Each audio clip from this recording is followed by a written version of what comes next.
I would consider positive atheism to be any position which is predicated upon the epistemic ground that ontological entities do not... Come on, you didn't think I would just start making a YouTube video without acknowledging the fact that I've been gone for like months and have yet to do a follow-up to my Q&A video, did ya?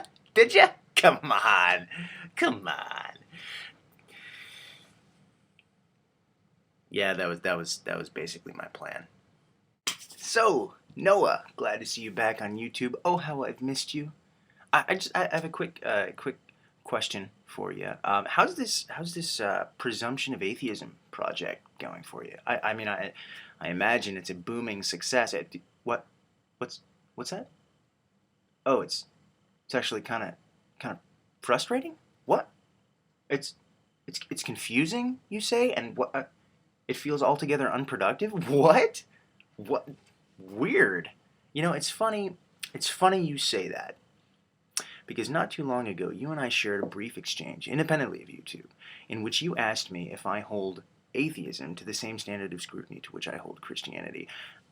Now, I think I remember warning you then that the word atheism wasn't going to be productive for this kind of discourse because of what limited descriptive power it has. Atheism, I said, cannot tell you anything about what my beliefs or views actually are. It can only tell you one specific thing that is not a part of my views. Other than that, there is no single worldview or epistemology or ontology that the word atheism represents. Now, I told you that before you even made any of these presumption of atheism videos, and your response was very reflexive, dare I say, bitchy. Yeah, it was a little bitchy. And instead of processing what I was actually trying to tell you, you attributed to me a claim that I never made, that I, Scott, only lack belief in God and nothing more, which is not even close to what I was saying or what I think. And you said in your video that atheism literally means no God. But no, it doesn't. Theos, which is the root word for theism, means God, but theism does not mean God. Theism literally means belief in a God. And of course the prefix a means without or not. So atheism literally means without belief in a God, or no belief in a God. And that's all we should mean when we use that word. As a replacement, I offered up the term metaphysical naturalist, or just naturalist, because that refers to any worldview which makes the assumption that there are no supernatural phenomena in reality. And that's really who you want to be addressing here, right?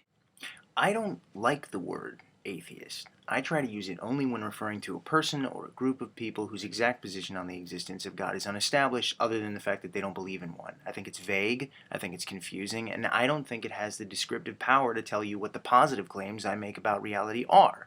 If I maintain that the Christian God does not exist, which I do, the word atheist alone does not tell you that about me. Atheism does not imply materialism or naturalism or moral relativism or anything other than the fact that, for some reason, I don't believe in a God. That's the only sure thing everyone will know you mean when you use this word. And as you've now seen, Noah, even terms like positive atheist and negative atheist don't have universally agreed upon definitions. But here you are, making these videos expressing genuine surprise at the fact that the responses you've been getting are vastly inconsistent with one another. I mean, I don't want to rub it in your face, but have you learned your lesson yet?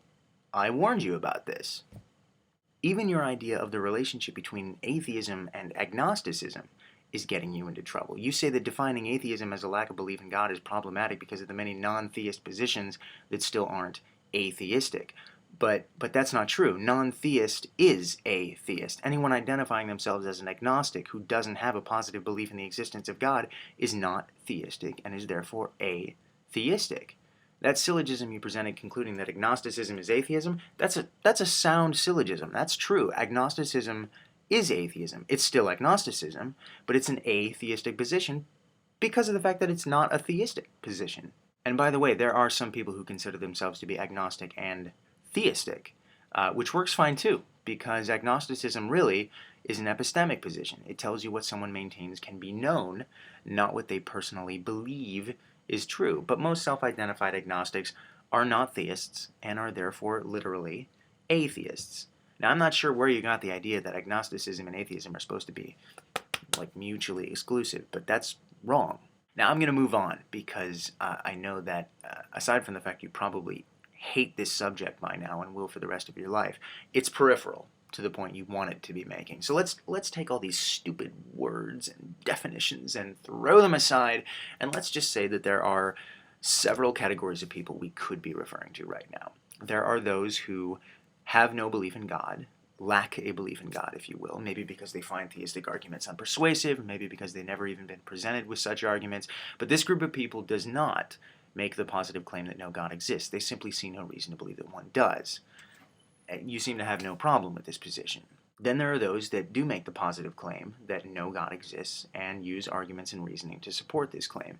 These people do not make this claim based merely on the absence of evidence for God's existence, but because they maintain that there is evidence against God's existence. And while you would obviously disagree, you don't seem to have a problem with this position either. Then there are those who make the positive claim that no God exists, but base this claim solely on the absence of evidence in favor of God's existence. This group of people maintains that even if there are no arguments against the existence of God, we can reasonably conclude that such a being does not exist because of the failure of theistic arguments. And this, presumably, is the position you have a problem with. And hey, man, I think you're justified in saying this isn't defensible epistemically, but I gotta tell you, Noah, I have a strong suspicion that this particular breed of atheist is a myth. Remember, we need to make a distinction between someone who makes the assertion about reality that no God exists and someone who maintains that there are no good reasons for us to suppose that God exists, rendering the belief in God unwarranted and irrational, even if God does turn out to exist. Now, there are plenty of people who maintain that the absence of evidence for God and the failure of theistic arguments perfectly justifies the claim that there are no good reasons to suppose God exists. I'm one of them. But I've never come across any YouTube atheist worth their salt who insisted that theistic arguments fail, therefore no God exists, is sound reasoning. And I actually doubt that you have either. Now, the fact is, when engaging in discourse over the subject of God's existence, under no circumstance must the non-believer do more than demonstrate that it's unreasonable for us to suppose that God exists. I don't have to argue that God doesn't exist in order to show that it would be unreasonable for a person to believe that he does. Once that's been established, in any conversation with any theist, I for one pack up my shit and call it a day. Now, before I go on any further, I want to do some damage control because I see a false dichotomy in the making here. The Christian God isn't the only version of God out there, and we've been kind of treating it like it is, or at the very least we've been treating it like whatever your position is on the Christian God is your position on every other God, and that's not necessarily the case for a lot of people. I'll use myself as an example. I'm an atheist, by definition, because I don't have a belief in any God. I'm also an agnostic, because I'm aware that there are so many vague, non-creator, non-moral, non-interactive, even non-personal definitions of God that I can't know with certainty don't exist, because I don't even know what they are, or how to distinguish a reality they exist in from a reality they don't. I still don't believe in them, and I still can make the positive claim that there are no good reasons to believe in them, but there's no way for me to know that they don't exist, and so I'm an agnostic atheist toward many conceptions of God. But I am most certainly not an agnostic toward the Judeo-Christian God. I believe I can know with certainty that that God doesn't exist without ever even leaving my chair, for the same reasons that I can know with certainty that there is no envelope in any post office which contains a drawing of a square circle. So at the very least, I would make the positive claim that no being responsible for the creation of the universe exists, whose definition includes omnipotence, omniscience, sentience, timelessness, and moral perfection, since the concept is not only internally contradictory, but irreconcilable with what we can observe about reality. Which brings me to the issue of evidence and the absence thereof. You said that when we're faced with insufficient evidence for theism, we're then warranted in denying theism only if we should expect there to be evidence for theism, but in turn we actually lack it. You then went on to say that you don't necessarily think we should expect to see an abundance of evidence for God if God in fact exists, since it could be the case that God's not interested in being overtly transparent because he may be more interested in other aspects of his creation. But Noah, after only a few seconds of honest reflection, it's clear that's absurd. It's all well and good if you want to say that a God exists who isn't interested in helping human beings to know he exists. But who are you kidding? You don't believe in that God. You believe in the Christian God, who does want us to think he exists, and has even established a redemption system in which anyone who does not think so is doomed to suffer unimaginable torment eternally, which is something your God doesn't want to happen. If the Christian God is indeed analogous to a mosquito in the room rather than an elephant, he's a mosquito who knowingly infects anyone who hasn't caught on to its presence with a fatal disease. This is the basis for the problem of non-belief, or as some people call it, the problem of divine hiddenness. This is my favorite argument because it's really a two-for-one deal. Not only is this a positive argument against the existence of the Christian God, but it's a direct refutation of your claim that if such a God exists, we shouldn't expect to see an abundance of evidence. If Christianity is true, if your God exists, then several things inescapably follow from that. God wants us to know he exists and wants us to be saved. That's 1 Timothy 2:4. He knows that we cannot be saved unless we at least think that he exists. He knows that anyone unconvinced that he exists is destined to suffer unfathomable torment for all of eternity, even if they would have been happy to worship God and accept his sacrifice had they only known that Christianity wasn't like every other false religion in the world. He purportedly does not want us to suffer in this way or for this reason. He knows that providing each human being with knowledge or proof or certainty that he exists would not in any way inhibit their free will to disobey him, reject him, or refuse his sacrifice, and would result in the salvation of billions upon billions of souls, which as it stands now are hellbound. And yet, despite all of this, if God exists, he has not done anything to solve this problem, despite his supposed capability and motivation to do so. Arranging for such appalling amounts of unnecessary suffering is irreconcilable with the loving nature and moral concerns attributed to this God. This is a huge problem that Christians must be able to account for, but so far haven't. And yet these facts are easily accounted for by the proposition that no such God exists in the first place. Now there are more comprehensive, syllogistic versions of this argument, and in fact I have an entire video devoted to the problem of non-belief, which you will find here. God, I love annotations. But this is only half the issue. You said that we shouldn't necessarily expect to see an abundance of evidence if God exists, since God may be more interested in other aspects of his creation than being transparent to us. And while the argument from non-belief addresses the second part of that claim, by making the case that the God you espouse is interested in us knowing he exists, it's also not true that a God's disinterest in making its existence clear entails that we shouldn't expect to see evidence of its existence. I mean, come on. If the manufacturer of a given product is omnipotent, omniscient, perfect, and infinitely loving, we're justified in having certain expectations about the quality of that product, namely that the product itself should be perfect. And it works in reverse, by the way. If the product is perfect, we're justified in having certain expectations about its designer. As an example, if the world we live in was such that our bodies could not be designed more optimally for their purpose in any conceivable way, it would be really strong evidence for an intelligent creator. And the same could be said of our ecosystem, our planet, our universe, etc., etc.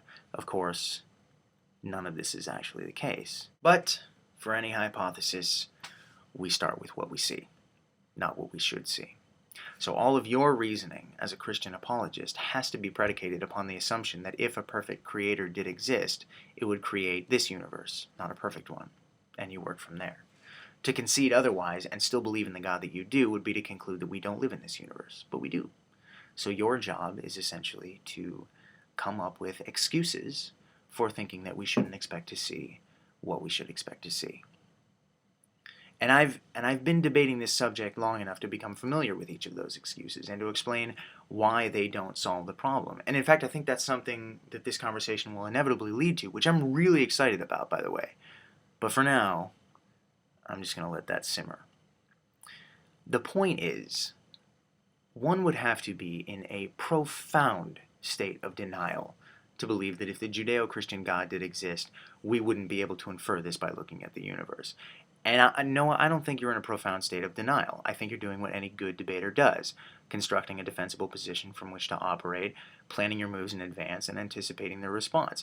You use the phrase abundance of evidence as a cushion because you know that much of what you consider to be evidence for God's existence someone else wouldn't, but you do believe there is evidence for the existence of your God, and that there is something problematic in the reasoning of someone who sees the same universe you do and disagrees. Which is fine, by the way, because they think the same thing about you. That's just how it works. What this is about, though, is the fact that a case can be made easily that the absence of evidence is indeed evidence of absence when it comes to your God. And this alone makes the position you call negative atheism an epistemically valid one. Let me leave you with this, though. Even if the absence of evidence for a given God were not evidence of its absence, it would still be evidence that the belief in that God is unreasonable. That's the only proposition that any atheist of any kind has to demonstrate in order to win the argument, because anything beyond that is just having fun.